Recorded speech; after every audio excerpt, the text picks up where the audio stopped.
when you're attracting that broad of a coalition into your party, then you are growing your party, and by definition, that's what you want to do.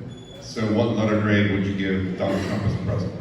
In that sense, an A in terms of growing the party. Absolutely. I mean, in this past cycle, look at what happened in this past general election cycle. You had a Republican get the largest share of the black vote and the Hispanic vote of any Republican candidate since 1960.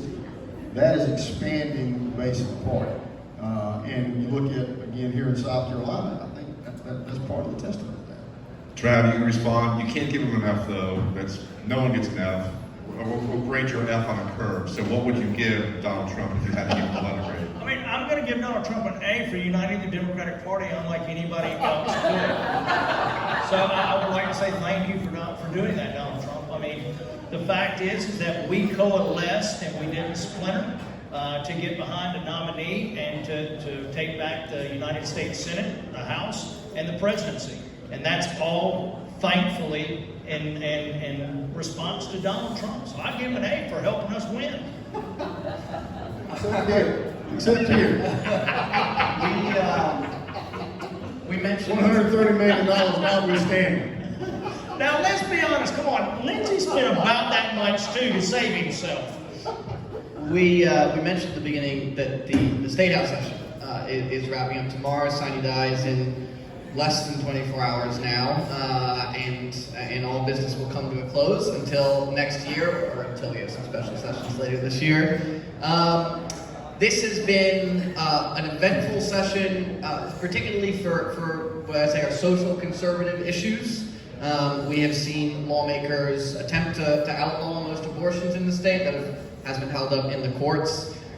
They quite literally just, some breaking news, have approved making the death penalty default the electric chair, or giving inmates the option of a firing squad. They have permitted the open carry of guns. That also happened just today. A lot of things happen at the end of sessions. That's a trend from We're a lot all of years. here. So Drew, we'll start with you. Are you, as I go through that list of legislation that's moved, and there's of course a lot else that I have not mentioned that has moved. Are you satisfied with the results of this year's legislative session? Yeah, happy with those things you mentioned, sure. I mean, there's still other things that we can do. We can see now, the legislature has a lot on its plate, and we've still got Santee Cooper, obviously, for them to finish figuring out, and you've got the budget, which obviously takes up a big chunk of the session every year. But in terms of the things that they did get done along those lines, those are things that we've had conservative grassroots activists in our party for a long time have been working towards. And in this cycle, a lot of that was made possible by the fact that we expanded our majority in the State House, and particularly in the State Senate. And we picked up 3 Senate seats. Of course, the magic number in the Senate is 26 if you want to avoid filibuster. So now that gave us more of a margin to make sure that we could do that and move legislation along. It was why you saw Senate leadership, prioritize the heartbeat bill and put it as the first bill out of the chute in the Senate. Because we knew the House had previously been able to get it done. That wouldn't be a problem. The governor was able to sign it quick. And we see now to see them be able to move Second Amendment related legislation and other things. I mean, look, there's other things that we could do, other things that we still would like to see happen. They're still on our priority list. But they've made great progress.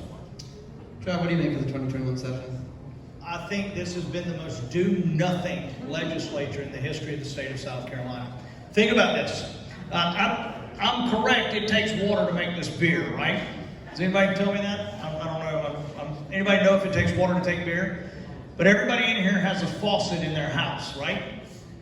It will take $6.2 billion over the next 15 years to replace the system that provides drinking water to every single person in this room or to make this beer. But yet our General Assembly spent the first weeks debating taking away the rights of women. And now they have awarded every individual, and we all know there are loopholes. So we know there are going to be more shootings from individuals that shouldn't have a right to a weapon. And I often laugh. I say, if you really want open carry. I'm ready to get my 357 Magnum. I'm gonna put it right here on my side. If you want a short little bald man carrying a pistol, but at the end of the day, it has been the most inconsequential legislature in the history of our state. When you look at the fact we have over 784 roads and bridges that are falling apart. Think about it, Skylar. You drove up here from Charleston. I can't imagine the drive back down to Charleston, right? It used to take an hour and 45 minutes if you rode with me, and now it takes almost 2 hours and 50 minutes, especially if there's people trying to get off 95. The fact is that we have immediate needs, and what you've seen is a legislature pass bills to save Henry McMaster from being primary. Plain and simple. This is a result of having gerrymandered districts so that Republicans do not have primary opponents when they outlaw women's rights and they give everybody, even those that should not have, the opportunity to carry a weapon. So it has been an inconsequential legislature when you've got an additional, we're looking at a bill of $6 billion to fix the drinking apparatus in the state of South Carolina, to provide drinking water for people. Is inconsequential really because, you know, That's fair. That's fair. It's consequential, and I guess the way you don't want to see. That's fair. Inconsequential may be a lack of a better word. The fact is that I still think it's been the biggest do nothing. And think about this. I see some of you out there, you're looking at me in disbelief, but think about it. I would be willing to bet that those of you looking at me in disbelief believe that you are stewards of our tax dollars. You don't think we ought to waste tax money. Well, I can tell you this. The Attorney General of South Carolina is going to spend hundreds of millions of your tax dollars defending lawsuits against these, and potentially will be thrown out by the United States Supreme Court. We have also opened up to our regular viewers, listeners, subscribers, to have them submit questions. So these are a couple that came in. Got a lot of questions. They're all, a lot of them are variants of things we've already asked. But this is one, Mr. McKissik. What are you doing to ensure that the devastating cancel culture shenanigans will not take over our lives here in South Carolina? Well, that goes back to a couple of things, legislature and the government. And you get the issues of, first off, free speech, but then you get into issues of dealing with corporations who want to, in some cases, cut off free speech. Have been a problem. Things like Twitter, Facebook have been a problem. You're starting to see Republicans now begin to look at ideas like holding corporations accountable who do stifle free speech. For instance, we just saw moves along those lines down in Florida with the legislature down there and Governor Rick DeSantis. You saw instances of on the other side of the aisle related to Georgia, where they passed their latest bit of voting legislation. Whether it's mentioned in baseball, whether it was Delta, claiming that they were going to pull out, stop doing business, mentioned in baseball, took the All-Star game in Colorado, and not ironically enough to a state that had more restrictive voter laws in Georgia, I'll point out. But you got a number of these folks who tend to want to engage in giving in to the loudest voices on the other side of the aisle, which want to cancel someone's speech, and there aren't any consequences to them for that. So I think the thing that has to be made known to those folks is there are going to be consequences. It will cost them in terms of business whenever they do that. And when you're dealing with businesses that enable cancel culture, that's the place to hit them, is in the pocketbook. Most of these folks operate on slim margins to begin with. If they want to go down that road, then there needs to be costs and consequences. Outside of those national corporations and such, have you seen any home ground or internal South Carolina examples of cancel culture that comes to mind? Here, not so much as we've seen in other states, quite frankly. Thankfully. Which, the point is, doesn't mean that it can't happen here. Doesn't mean that it won't happen here. I'd say probably the biggest example, potentially, that we've seen has been related to conversations surrounding potential passage of the legislation to save women's sports. You had folks in the NCAA talk about not having tournaments or something like that to do in South Carolina. You have Governor McMaster, made the comment that, if these folks want to run for the legislature, they need to get out there and run for the legislature. In the meantime, stick with running the NCAA. But you've got a number of other states. I think Montana, I think 2 days ago, actually just passed the same legislation, and some other states have as well. So eventually it becomes pretty much impossible for them to do business and not be in a state that had done something that they disagree with. So the point is, at some point, you just got to overwhelm them with your numbers, quite frankly. Got a specific question for Trav. You're dying to answer that question as well. Well, I just want to say we saw a clear example of the Republican cancel culture today when they ousted Lynn Cheney. The fact is that she stood up for democracy and the Constitution against those who would try to overthrow Americans, the government, and the very system of government we have. And the Republicans canceled her out because she disagreed. I think the question is, why are the Republican members of the United States Congress from South Carolina refusing to tell us how they voted? So I think that they are a part of the cancel culture because they went after an individual who stood up for democracy and freedom in this country. The good news about what you said is both those stories were broken and reported today by the folks in the Courier, so we appreciate that very much.